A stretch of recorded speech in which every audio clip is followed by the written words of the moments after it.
एक बार एक पिता 3 खिलौने लेकर घर आते हैं और अपने बच्चों को दिखाते हैं।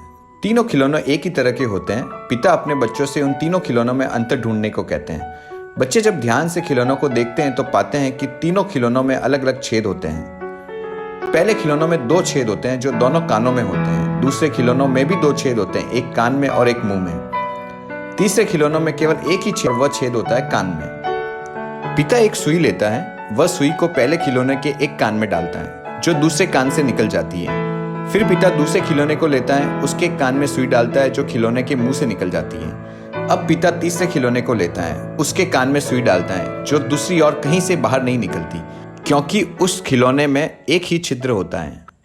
आगे पिता अपने बच्चों को समझाता है कि हमारे आसपास भी इसी प्रकार 3 तरह के लोग रहते हैं। पहले तरह के लोग पहले खिलौने की तरह होते हैं। जब उनसे हम कुछ कहते हैं तो वो केवल सुनने का दिखावा करते हैं।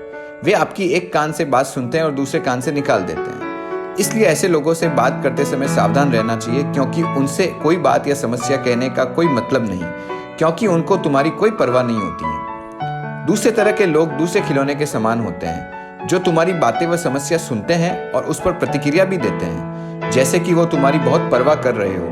पर ऐसे लोग तुम्हारी समस्या और बातों को दूसरे लोगों को बताकर उसका मजाक भी बनाते हैं। दुनिया में तीसरे तरह के लोग तीसरे खिलौने के समान होते हैं। वे आपके सच्चे दोस्त होते हैं, जो आपकी बातों और समस्याओं को गंभीरता से सुनते हैं।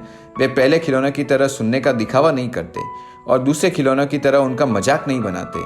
हमें ऐसे ही लोगों पर विश्वास करना चाहिए और उन्हें अपना दोस्त बनाना चाहिए।